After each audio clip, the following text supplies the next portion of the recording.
by the way यहाँबाट चाहिँ तपाईको चाहिँ राम्रो बर्मिङhamको भ्यू पनि देख्छ पुरा सेन्टरै देख्छ तपाईको चाहिँ र अब तपाईको भित्र जानुभन्दा अगाडि चाहिँ यो प्लास्टिकको यो शू कभर लगाइहालौँ हैन यो चाहिन्छ है बाइ द वे हजुरहरुलाई चाहिँ अब यो पानी पर्ने बेलातिर यो पानी पर्ने सिजनतिर चाहिँ यो शू कभर चाहिँ अनिवार्य रूपमै चाहिन्छ है स्पेशली हाम्रो यो घरमा चाहिँ कार्पेट वाश गरेको थियो के last week so we don't want to mess up with the carpet है सो आउनुस् ल भित्र प्रपर्टी पनि हेरिहालौँ स्ट्रेट अवे तपाईको के अरे गेस्ट डब्ल्युसी है अनि तपाईको यता राइट ह्यान्ड साइडतिर आउनु भयो भने तपाईको नाइस किचन मोडर्न किचन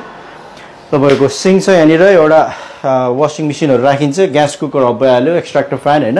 यो फ्रिज चाहिँ तपाईको पहिलाको सेलरले छोडेर गएको सो राम्रै कन्डिसनमा छ so why not leave it टेनेन्टले चलाउन सक्छ भनेर हैन तपाईको बाइ द वे यहाँनिर हेर्नुस् यस्तो धेरै चाहिन्छ यो शू कभर चाहिँ अहिले त पानी नपरेको ठिकै छ तर यो हाम्रो यो कार्पेट चाहिँ यो चाहिँ क्लिन भएको कारणले गर्दाखेरि यो चाहिँ अलि मेसअप हुन्छ फेरि है यहाँबाट नि राम्रो भ्यू देख्छ anyway this is a living room है यो लिभिङ रुममा चाहिँ तपाईको यतापट्टिको वालपेपर वल चाहिँ तपाईको आर्टहरु अनि यो कर्टन्सहरु यो तपाईको माथिको त्यो कर्टन्सको फिटिङ्सहरु सबै हाम्रो सेलरले छोडेर गएको है एकदम फ्यान्टास्टिक कन्डिसनमा छोडेर जानु भएको थियो उहाँले चाहिँ उहाँको यहाँको इंग्लिश ब्रिटिश सेलरहरु हुनुहुन्थ्यो एकदमै राम्रो हैन त्यो भएर प्रपर्टीको कन्डिसन चाहिँ स्टिल राम्रै छ के फेरि जुत्ता फुकाल्नु पर्यो ल तपाईको एकदम राम्रो फिचर चाहिँ यो घरमा चाहिँ गार्डन छ ल आउनुस् गार्डन हेर्नुस् लो मेन्टेनेन्स भन्ने कि हाई मेन्टेनेन्स भन्ने अब घाँस त छैन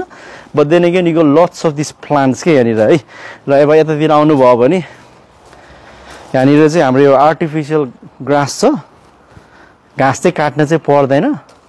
ह्याभिङ सेड द्याट तपाईको यो प्लान्ट्सहरु छ नि यो चाहिँ अब तपाईको टाइम टाइममा काट्नै पर्छ नत्र फेरि जंगल हुन्छ फेरि अहिले हेर्दाखेरि त राम्रो छ यसलाई चाहिँ मेन्टेन गरेर राख्नु पर्छ यसलाई चाहिँ